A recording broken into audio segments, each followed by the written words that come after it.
سرخط خبرهای مهم. маош در تاجیکستان زیاد شد. زۆrovەری زنان با مردان کم شده است. پشنیهادی آمریکا به ҳамос гаравгонҳоро баргардонед.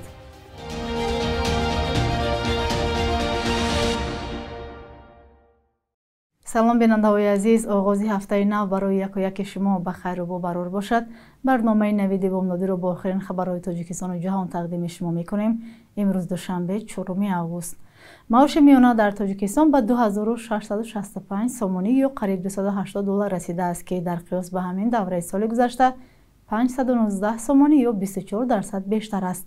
дар ин бора намояндагони вазорати меҳнат, муҳоҷират ва шуғли аҳолӣ дар нишасти хабарӣ иттилоъ доданд. тибқи иттилоъи расмӣ, дастмозди миёнаи кормандони соҳаи маориф 2441 сомонӣ, тандурустӣ 1951 сомонӣ, фарҳанг ва варзиш 2305 сомонӣ ва кормандони давлатӣ 2275 сомонӣ будааст. вазорати меҳнат дар ҳоли аз баланд шудани ҳаҷми маош дар кишвар хабар медиҳад, ки интиқоди сокинон аз кам будани дастмозд хеле зиёд садо медиҳад. тибқи маълумоти кумитаи байнудавлатии омори иттиҳоди давлатҳои мустақил, сокинони Тоҷикистон дар байни кишварҳои собиқ шӯравӣ маошу нафақаи аз ҳама кам мегиранд. бисёриҳо ҳам дар Тоҷикистон шикоят мекунанд, ки маошу нафақа ба рӯзгорашон намерасад. намояндагони кумитаи кор бо занон ва оилаи Тоҷикистон мегӯянд, дар кишвар зӯроварӣ нисбат ба мардон кам, аммо нисбат ба занон зиёд шудааст. бунафша файзиддинзода, раиси ин кумита, зимни нишасти хабарӣ дар душанбе гуфт, дар 6 моҳи соли ҷорӣ ба ин ниҳод 251 шикояти мардон аз зӯроварии занон ворид шудааст, ки нисбат ба ҳамин давраи соли гузашта 86 ҳолат камтар аст. аммо дар ҳамин ҳол, ба гуфтаи ӯ, дар ними соли гузашта зӯроварӣ нисбат ба занон зиёд шудааст. ба иттилои раиси кумитаи занон, дар ин давра 1763 шикояти занон дар мавриди зӯроварии мардон сабт шудааст, ки нисбат ба 6 моҳи соли пеш 256 ҳолат бештар будааст. як пажӯҳиши барномаи рушди созмони милал дар гузашта нишон додааст, ки 67% дар Тоҷикистон ба ин боваранд, ки зӯроварӣ ба зан дар оила як кори маъмулист. иёлоти муттаҳидаи амрико пешниҳод кардааст, ки музокироти Исроил бо гурӯҳи ҳамос дар формати ҳама ё ҳеҷ ҷангро анҷом ва ҳамаи 50 гаравгонҳоро аз навори ғаза баргардонанд. дар ин бора фиристодаи виҷаи амрико дар ховари миёна Стив Уиткоф баён кардааст. ба гуфтаи вай, ҳадаф аз музокирот бо фаластиниҳо густариши ҷанг набуда, хотимаи он аст. Уиткоф рӯзи шанбе дар Телавив бо хонаводаҳои гаравгонҳои исроилӣ мулоқот кард ва гуфт, аксари исроилиҳо мехоҳанд, ки боздоштшудаҳоро ба ватан баргардонанд. сокинони ғаза бошанд умедворанд, ки ин як қадам дар роҳи эҳёи навори ғарбӣ хоҳад буд. дар ҳамин ҳол ҳамос изҳор доштааст, ки то замони ишғолии Исроил дар навори ғаза вуҷуд дорад, силоҳи худро намегузорад. ҳамос ҳамчунин амрикоро ба шарикӣ дар қаҳтӣ ва наслкушӣ муттаҳам карда, сафари ахири Уиткоф аз нуқтаи тақсими ғизо дар рафаи ғазаро намоиши театри кунонидашуда номидаанд.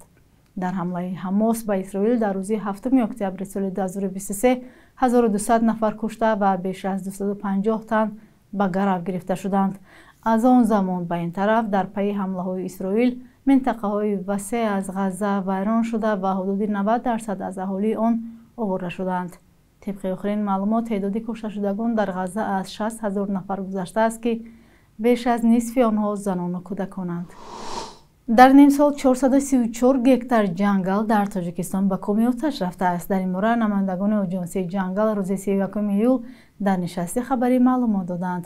ба иттилои расмӣ, дар нимаи аввали соли равон дар ҷангалҳои 9 шаҳру ноҳияҳои Тоҷикистон сӯхтор сар зада, оташ зиёда аз 434 гектарро фаро гирифтааст. мақомот гуфтанд, зарари расидаро ҳисоб доранд. мақомот баландшавии ҳарорати ҳаво ва хунукназарии бархи суръаткунандаҳоро аз сабабҳои асосии сар задани сӯхтор дар ҷангалҳои Тоҷикистон гуфтанд.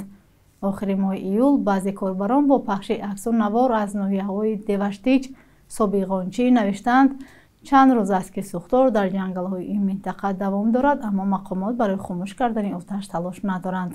намояндагони оҷонсии ҷангал ин гуна даъвоҳоро рад карда мегӯянд, сӯхтор дар ҷангалҳои кишвар 1-2 рӯз зиёд давом накардааст. масъулини кумитаи хоҷагии манзилию коммуналӣ мегӯянд, 67% тоҷикистониён бо оби ошомиданӣ дастрасӣ доранд. роҳбари ниҳод зимни як нишасти хабарӣ омори 10 соли пешро бо соли 2025 қиёс карда гуфт, дастрасӣ ба об он солҳо 57% буд. мушкили дастрасӣ ба оби нӯшокӣ хосатан дар фасли тобистон дар тамоми минтақаҳои кишвар мушоҳида мешавад. амир исоев мавзӯъро идома медиҳад. дар умум ҳозир 67% агар хато накунам, ин нисбат ба соли 2015 фикрам 57% буд. ҳозир аз соли 2015 57%, ҳозир 67%ро ташкил медиҳад. ба ҳолати ҳозира дастрасӣ бо оби нӯшокӣ. ин оморро ҷамшед табарзода раиси кумитаи хоҷагии манзилию коммуналӣ дар нишасти хабарии ниҳоди мазкур эълон кард. мушкили дастрасӣ ба оби нӯшокӣ махсусан дар фасли тобистон дар тамоми минтақаҳои кишвар мушоҳида мешавад. кӯлобӣ будум, оби ширин мехӯрдум, баргашта маро ба оби талх овардӣ. аммо ҳол дар шаҳри кӯлоб беҳтар нест. дар ин бора чанде пеш радиои озодӣ хабар дода буд.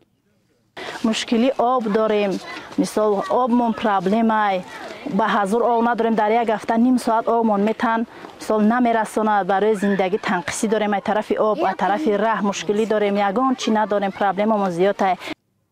раиси кумита вазъи таъмини шаҳри кӯлобро бо оби ошомиданӣ чунин шарҳ дод. мо дар ҳамин шабакаҳо ман хондам ки мардон мо об надорем гуфта истодаанд. ҳаст дар ҳақиқат ин проблема. барои чӣ? барои ки дар шаҳри кӯлоб мо ҳамо насосҳои обкаширо иваз карда истодем, шоққубурода ивази ҳаминҳо рафта истодааст. ҳамин камтар вақт мегирад. яке мо вобаста кардем хай мардума ақаллан бо оби кашондан, ҳамин як давоми як 2 моҳ 3 моҳе ки то охири сола мардума таъмин кунем.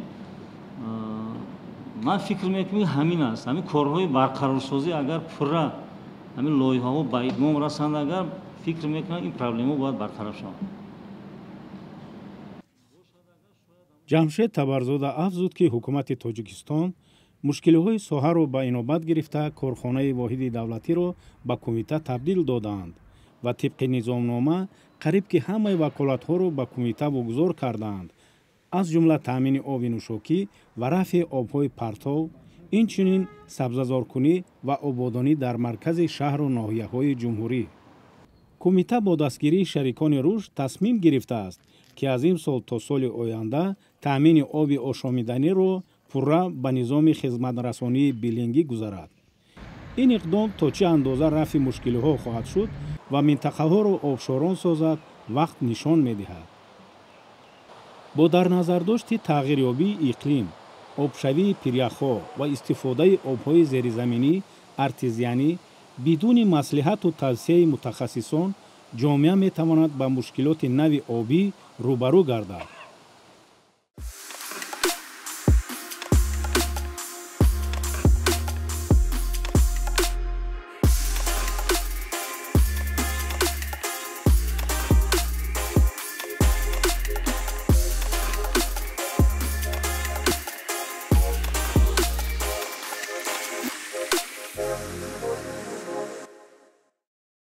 баъд аз 4 соли дастури роҳбарони Тоҷикистон ва Ӯзбекистон, сабти филми ҷомӣ ва навоӣ дар шаҳри Душанбе оғоз шуд. намояндагони идораи Тоҷикфилм 1 август хабар доданд, ки филм моҳҳои август-ноябр дар 2 марҳила дар Тоҷикистону Ӯзбекистон сабт хоҳад шуд. ба иттилои манбаъ, дар Тоҷикистон қалъаҳои Балҷувон, Ҳисор ва Хуҷанд ҳамчун макони сабт интихоб шуданд. нақши Абдураҳмони Ҷомиро дар ин филм Муҳаммад Саид Шоҳиён, директори идораи Тоҷикфилм, ва нақши Алишер Навоиро ҳунарманди ӯзбек Илҳом Бердиев иҷро мекунанд. дар ҳамин ҳол тасмими ба Муҳаммад Саид Шоҳиён додани нақши Абдураҳмони Ҷомӣ интиқоди баъзе корбаронро дар шабакаҳои иҷтимоӣ ба миён овард. Шоҳиён, ки дар чандин филм аз ҷумла Ашк ва Шамшер ва дар Орзуи падар нақш офаридааст, 20 соли охир дар идораҳои телевизионҳои давлатӣ роҳбар буд. эмомалӣ Раҳмон ва Шавкат Мирзиёев, роҳбарони Тоҷикистону Ӯзбекистон, дар соли 2021 дастур дода буданд, ки дар бораи дӯстии Абдураҳмони Ҷомӣ ва Алишер Навоӣ филме таҳия шавад. мақомот онро василае барои нишон додани дӯстии шоирони классикии тоҷику ӯзбек, вале мунтақидон сиёсӣ, идеологӣ ва холӣ аз накӯиши ҳокимон медонанд. ҳанӯз маълум нест ки ин филми таърихӣ кай намоиш дода мешавад. бахши як рӯзи таърих аз муҳимтарин таҳввулоти таърихӣ барои имрӯз хабар медиҳад.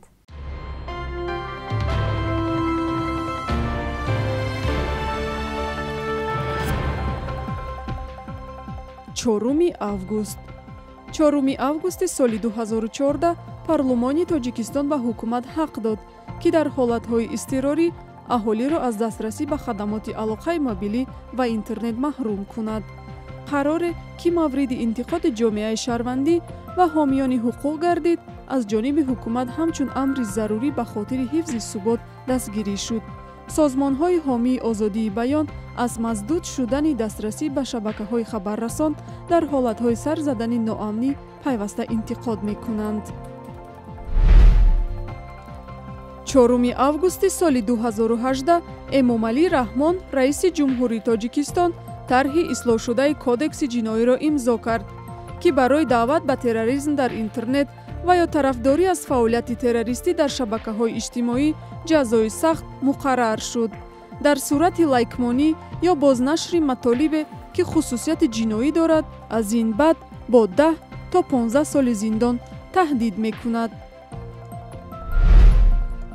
4 августи соли 2016 ваколатдори ҳуқуқи инсони Тоҷикистон гуфт, ҳадафи паноҳҷӯии шаҳрвандони кишвар дар Аврупо, бахусус Лаҳистон, на дар дарёфти паноҳгоҳи сиёсӣ, балки фақат роҳ ёфтан ба ин кишварҳост. вале мақомоти Полша аз он пеш иддаои Зариф Ализодаро рад карда гуфтанд, ки садҳо паноҳҷӯи тоҷик бо фирор аз таъқибҳои сиёсӣ ва ба хотири дигарандешиву узвият дар ҳизбҳои дар Тоҷикистон мамнӯи сиёсӣ хостори паноҳандагии Аврупо шуданд. бонки миллии қурби асъори хориҷиро барои имрӯз чунин таъин кардааст: 1000 рубли русӣ баробар аст ба 118 сомонӣ, 100 евро 1109 сомонӣ ва $100 бошад 948 сомонӣ муқаррар шудааст.